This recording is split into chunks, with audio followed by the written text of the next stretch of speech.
Hey, it's W5HRO. Well, here's a long-awaited video on my homebrew transmitter. Haven't done one on this thing in a while. I'm getting ready to do some modifications here to the RF deck finally.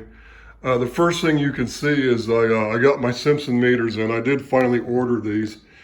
There's the new Simpson meters to replace these old, what do they call these, Burlington ones that used to work in the old Collins stuff that I got from Peter Dahl's shed behind his place in El Paso a long time ago.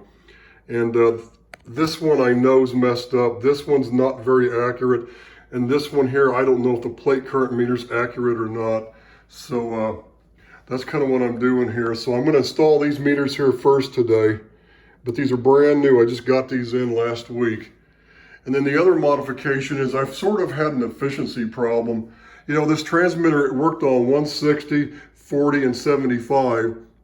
But on 40, before I removed these plates, I don't know if you remember in one of my last videos that I showed how I removed a whole bunch of plates to reduce the minimum C down. Because on 40, the plates were like barely meshed. It was like something like that, you know. So I had to change that.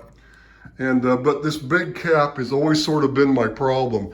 I never could get this thing to work really higher than, I actually got it, it kind of, the way I have it now when I did this, when I removed all those extra plates on that cap was a big Chinese surplus air variable. And it's just, there's so much metal, there's so much loss, you know, that it's very hard, especially on the higher bands. This thing barely works on 20. It's really flaky and I can't really use it. It's too unstable. But it works, you know, it works on that band. I'm going to make it work to up to 17, but this is what I finally found. This is the vacuum variable capacitor, the Jennings, that I could not find years ago when I was collecting all the parts to put this thing together, so I had to find that Chinese air variable cap instead. So this should hopefully, well, I know it will. It'll make it work all the way down to 160 again, and it will work up to at least 17 for sure. It'll work up to 10, but my exciter won't do 10, so I'm not worried about it. I'm going to make this thing work on up to 17 meters, and that's going to be the max frequency for it. But this is the one, and this should help with the efficiency, because what I found out was, I think I mentioned this before in one of my other videos, this thing, of course, goes in the transmitter. It's a single 4400, but it's being modulated by a pair of 810s, right? And you know, I thought I had like about 350 watts, and it turned out to be only 275 because I don't trust this meter. I was using a watt meter that was inaccurate. And so I've tried 3 other meters and I see 375 watts of carrier, and I get about 190% modulation, which is way more than I'm going to run anyway. But that's what it is. And if I back it down to about 250 watts, I get a full 200% out of it. But part of it is the efficiency on this with this big cap. Even on 75, it's not really that efficient. There's some loss, so I'm going to change this cap first before I do the other thing I mentioned before, and that's I have those 3 OD3 regulators, and then at the very end of it, down the ground, I have a solid state Zener. It's one of these 10 watt jobs, and here's the other ones. Where are they? Here's one of the other ones I have. So I think I have a 68 or a 62 volt. I forget what size it was. I was going to bump it up to like the 80. I think this is 82 or 83 volts or something. So I was going to run it up a little more. That'll get the carrier power up slightly more. Now I did at one point put a 150 volt Zener in there to see what would happen, and the power came up it came up to the full 300 some odd milliamps, right? But then when I modulated, it would drop like a brick once I set the screen current via the loading. So it took it up too high.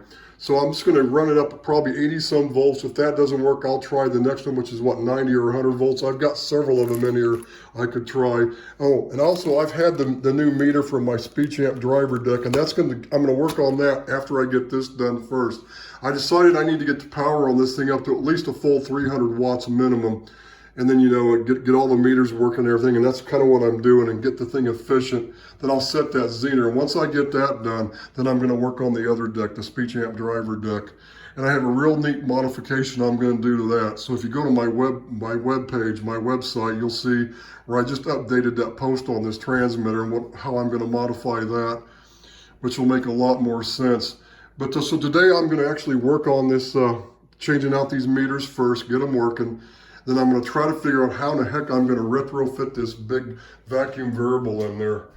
So There's ways I can do it. I did find one of the new rings, a silver plated ring for this part of it, and there's ways I can do it. Oh wait, does that go? No, that goes on the back here. That goes on the back. I just got to figure out, plus I have added gear reduction. I have one of these 16-to-1 gear reduction things. I'm going to add that as well. And I really don't want to use this. I like the looks of this thing. The problem is I'm not sure how I'm going to make it work like I want to. This may take me a while to figure out. I do have this, right? One of these guys. And I thought, well, I could put the gear reduction thing into this to really slow the thing down, you know, but I don't like the shape. I like this round knob. I wish there was a way I could take like a red pointer. When I spin this knob around, the pointer and the whole thing moves real slow. And there may be a way I can do that. I just have to think about it. But the first thing I got to figure out is how am I going to mount this thing in there? So that's kind of the question I have. I'll figure it out. I just got to, you can see these little L brackets I got at the hardware store, like for wood, you know. This is what I used years ago to mount this thing in there. So I'm just trying to figure out how I'm going to do it, how I'm going to mount this vacuum variable cap. I'll probably have to have I do have this to put on the end here. I can clamp it, and I can, you know, it's got some other stuff that I can use like a bracket down here maybe to hold it up, because I have to hold it from the back end.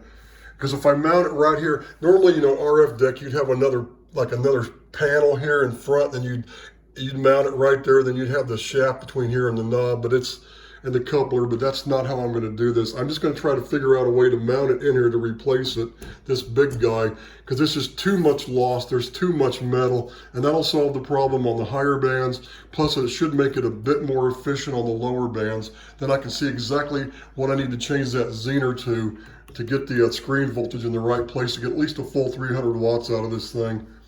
So anyway, that's kind of what I'm working on, and that's sort of my status. So we'll see what happens, and I just got to figure out how I'm going to do all that, and yada, yada, yada, you know, so on and so on and so on. So let me get these meters put on there, then I'll upload this video. I don't remember what part so-and-so this is going to be. I haven't done a video on the transmitter so long. I think it was like video number 30 or 40 something. There's a bunch of them. I don't remember what this one's going to be, but I'll figure it out when I upload it. So that's all for now, 73s. This is W5HRO.